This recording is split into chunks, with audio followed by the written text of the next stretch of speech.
Hello, good morning, नमस्कार। कैसे हो आप सभी लोग। उम्मीद है कि आप अच्छे होंगे और आपकी पढ़ाई भी बहुत अच्छी चल रही होगी। तो आज जो हम शुरू करने जा रहे हैं वो है नया कोर्स जिसका नाम है स्टैटिस्टिकल मैकेनिक्स।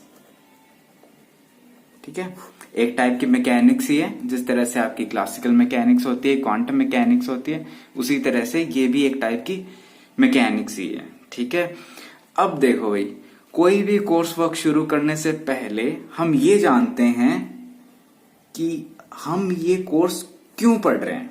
ठीक है, देखो भाई, कोई जनरल सी बात है, कोई भी काम हम करते हैं सबसे पहले हमें ये जानना होता है कि हम ये क्यों कर रहे हैं।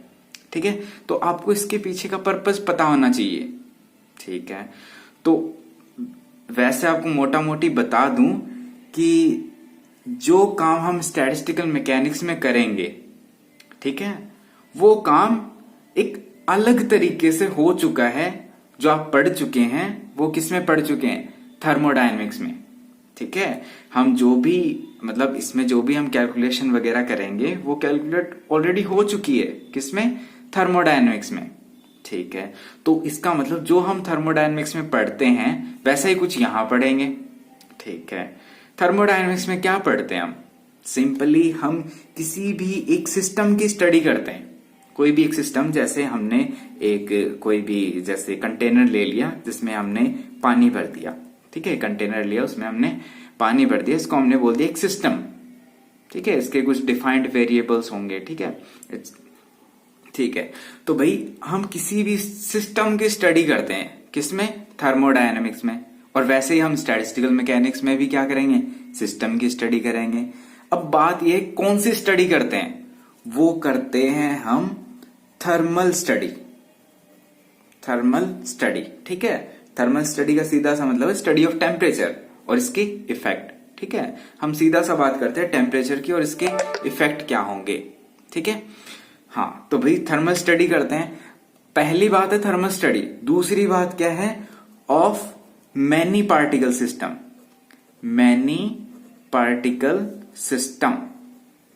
ठीक है, देखो ये वाला जो कंटेनर जो हमने लिया जिसमें पानी है, इसमें ऐसा तो है नहीं 5 वाटर के मॉलिक्यूल है या फिर 10 है या 15 है। भाई इसमें तो 10⁻23 के ऑर्डर के मॉलिक्यूल्स हैं, है ना। जो आप पढ़ते हो कौन सा? आवोगाद्रो नंबर, जो क्या होता है 6.023 इंटू 10⁻23, है ना। इसी के तो ऑर्डर का होता है। तो इसमें जो कंस्टिट्यूएंट पार्टिकल्स हैं, देखो कंस्टिट्यूएंट पार्टिकल्स का मतलब समझो कि जिन पार्टिकल्स से ये मिलके बना है वो एटम्स भी है, वो मॉलिक्यूल्स भी है। ठीक है, तो जो कंस्टिट्यूएंट पार्टिकल्स हैं वो है 10⁻23 के ऑर्डर के। ठीक है, तो भाई ये कोई 2-4 तो है नहीं, ये बहुत ज्यादा। इसका मतलब जो हम क्या करते हैं, thermal study of many particle system. ठीक है, अब भैया बात ये कि ये 2 तरह की होती है। ठीक है, 2 तरह की होती है। कौन सी? पहली तो है मैक्रोस्कोपिक स्टडी, और दूसरी लिख देता हूं मैं माइक्रोस्कोपिक स्टडी। ठीक है, पहली तो कौन सी होती है? मैक्रोस्कोपिक स्टडी, दूसरी होती है माइक्रोस्कोपिक स्टडी। तो बात ऐसी है कि इन दोनों टर्म्स को आप बहुत अच्छे से समझ लें, वो आपके लिए बहुत अच्छा रहेगा। क्यों? क्योंकि आगे ये चीजें भाई बहुत काम आने वाली है। ठीक है, तो अब बात करते हैं मैक्रोस्कोपिक स्टडी होती क्या है। इसके आगे पार्ट हैं, लेकिन पहले बात करते हैं मैक्रोस्कोपिक स्टडी होती क्या है। देखो हम एग्जाम्पल यही लेंगे, हमारा example most of the time यही चलेगा। एक कंटेनर है या फिर कह सकते हो एक ग्लास है जिसमें पानी भर रहा है और वो ग्लास ऊपर से बंद है।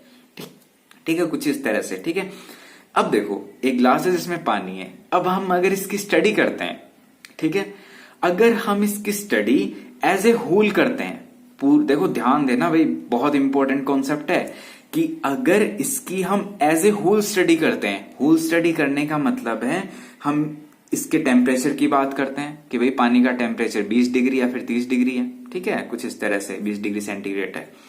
फिर उसके बाद हम बात करते हैं भाई ये जो पानी वो कितने प्रेशर पे है, ये बात कर लेते हैं हम। ठीक है। फिर हम बात कर लेते हैं कि भाई इसका वॉल्यूम कितना है ना।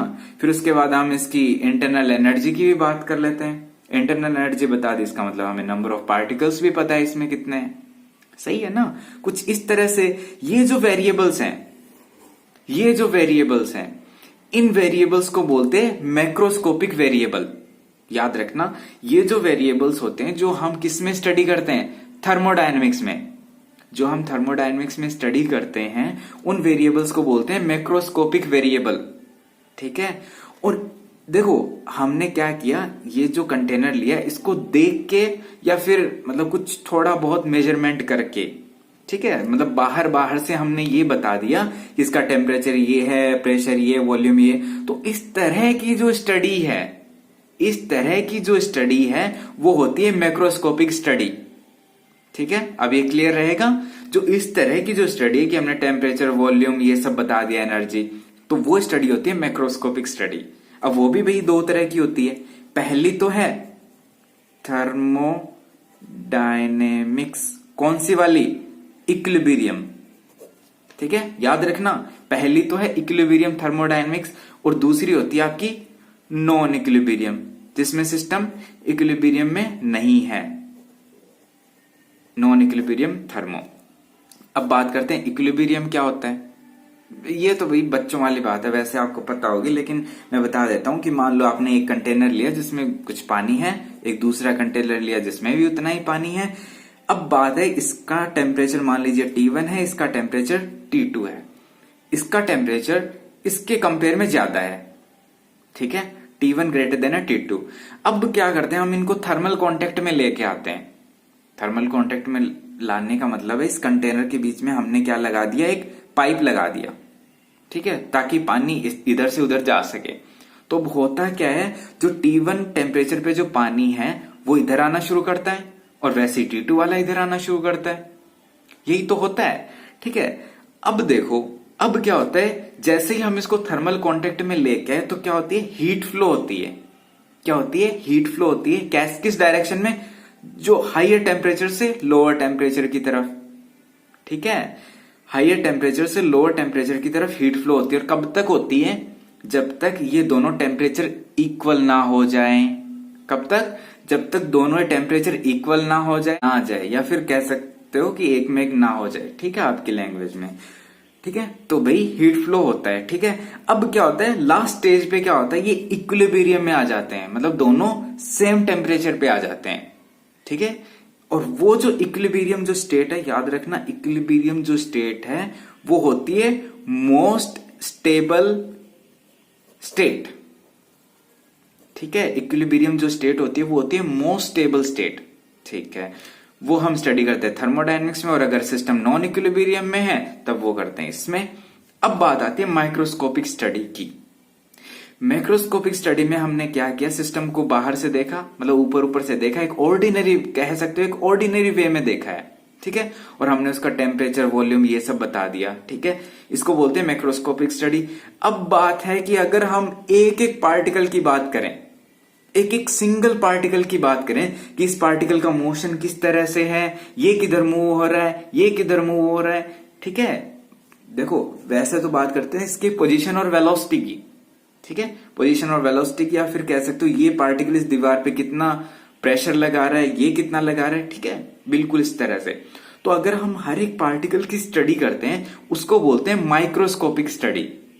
ठीक है, ये वाला भैया क्लियर कर लेना। अगर आप ऊपर से देखते हो ऑर्डिनरी वे में, और जो आप थर्मोडायनेमिक वेरिएबल निकालते हो वो तो होती है मैक्रोस्कोपिक स्टडी। और अगर आप इंडिविजुअल पार्टिकल की बात करते हो तब वो होती है माइक्रोस्कोपिक स्टडी।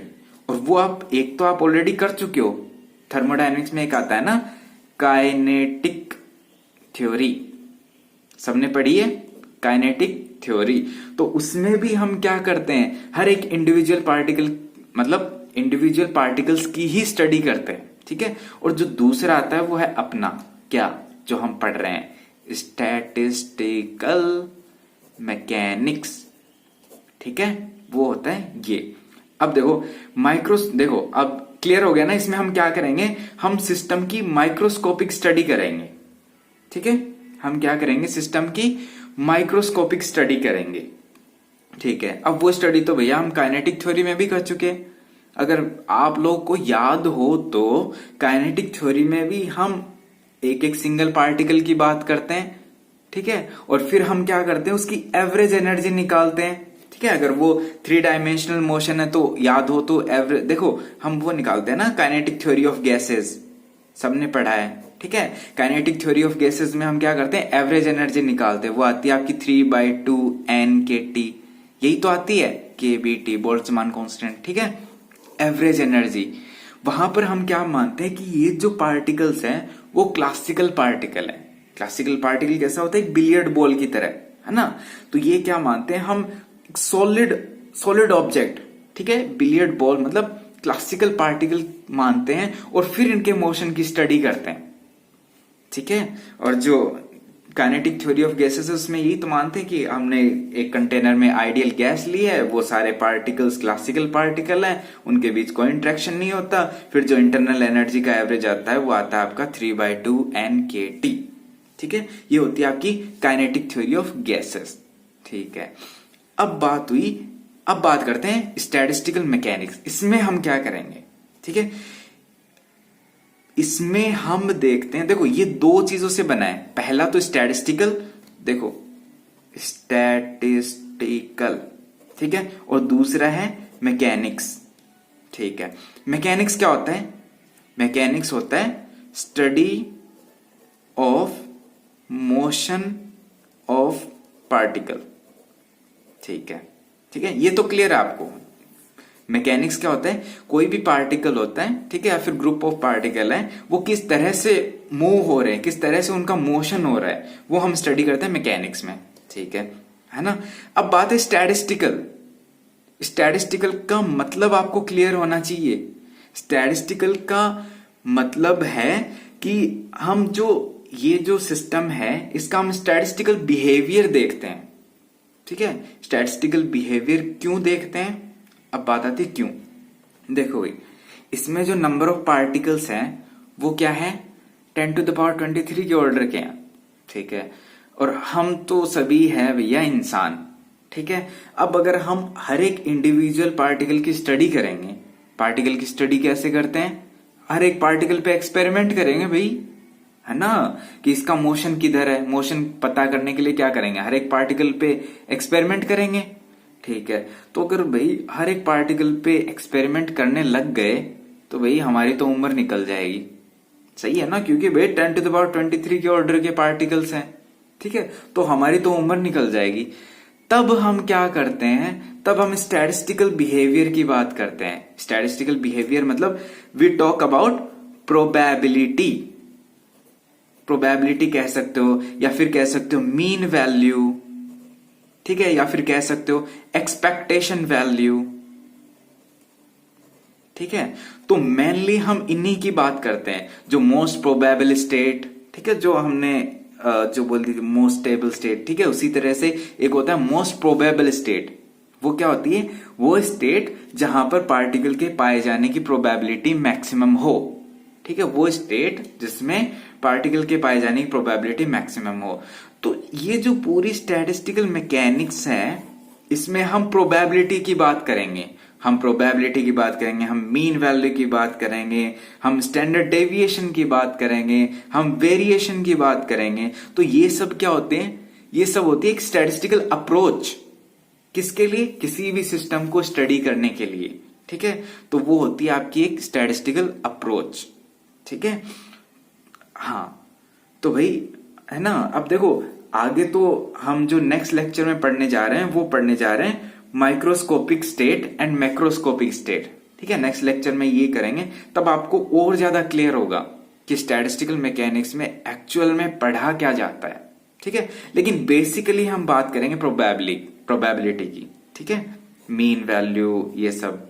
ठीक है, और हम देखो बात ये है कि ये हम स्टडी करके निकालने क्या वाले हैं, हम कैलकुलेट क्या करने वाले हैं। हम जो कैलकुलेट करेंगे ना वो यही करेंगे मैक्रोस्कोपिक वेरिएबल।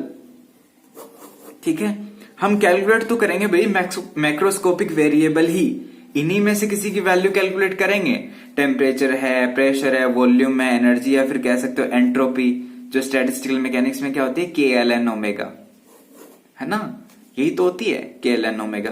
तो भाई बात ये कि हम स्टैटिस्टिकल मैकेनिक्स में भी ये मैक्रोस्कोपिक वेरिएबल निकालेंगे, लेकिन किससे, एक स्टैटिस्टिकल अप्रोच से, ठीक है, कि वो उस पार्टिकल के पाए जाने की प्रोबेबिलिटी ज्यादा कहां है।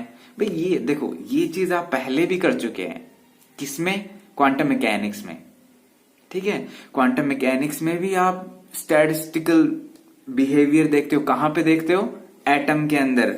आपने हाइड्रोजन एटम में पढ़ा है भाई, पढ़ा है ना स्टैटिस्टिकल बिहेवियर उसका, क्यों पढ़ा है बताओ, वो क्यों आता है, क्यों, क्योंकि ये जो आपका इलेक्ट्रॉन है, देखो क्वांटम मैकेनिक्स में जो ये अनसर्टेनिटी प्रिंसिपल आता है वो यही तो बताता है कि ये जो इलेक्ट्रॉन है इसकी आप एक टाइम पर आप पोजीशन और वेलोसिटी नहीं कैलकुलेट कर सकते, नहीं कर सकते तो भाई नहीं कर सकते। अब नहीं कर सकते तो हम एग्जैक्ट तो नहीं निकाल सकते, लेकिन हम उसकी क्या निकाल देते हैं, मोस्ट प्रोबेबल वैल्यू, ठीक है, या फिर कह सकते हो एवरेज वैल्यू, हम जो निकालते हैं ना एवरेज ऑफ आर, ठीक है, या फिर बोल दो एक्सपेक्टेशन वैल्यू ऑफ आर, यही तो निकालते हैं। ये है कि उस पार्टिकल के पाए जाने की एवरेज वैल्यू क्या है, ठीक है, यही तो हम क्वांटम मैकेनिक्स में स्टडी करते हैं। तो वही भाई हम स्टैटिस्टिकल मैकेनिक्स में भी स्टडी करेंगे। वहां किसकी वजह से है, देखो देखो वहां किसकी वजह से, अनसर्टेनिटी की वजह से वहां पर स्टैटिस्टिकल बिहेवियर हमें स्टडी करना पड़ता है। यहां पर किसकी वजह से है स्टैटिस्टिकल मैकेनिक्स में, यहां पर है नंबर ऑफ पार्टिकल्स बहुत ज्यादा हैं, ठीक है, नंबर ऑफ पार्टिकल्स बहुत ज्यादा हैं, तो भाई हम सीधा सा बात करेंगे एवरेज वैल्यू की, ठीक है, नंबर ऑफ पार्टिकल्स बहुत ज्यादा है तो इसलिए भाई एक एक पार्टिकल की तो हम निकाल नहीं सकते, तो इसके लिए हम क्या करेंगे, एवरेज वैल्यू की बात करेंगे, और एवरेज वैल्यू तो भाई स्टैटिस्टिकल अप्रोच होती है, ठीक है। तो मेनली हम इसी का स्टडी करने जा रहे हैं, ठीक है।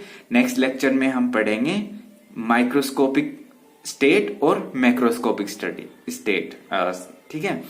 तो वो है बहुत इंपॉर्टेंट है भाई, पूरी स्टैटिस्टिकल मैकेनिक्स में आपको काम आने वाली है। अगर भाई वो क्लियर हो गया है ना, तो ऐसा मान लो कि आगे के रास्ते तो बहुत आसान है, ठीक है। तो वो है, वो क्लियर होना बहुत जरूरी है, ठीक है। तो तब तक के लिए आप गुड बाय, पढ़ते रहिए अच्छे से, खुश रहिए, थैंक यू।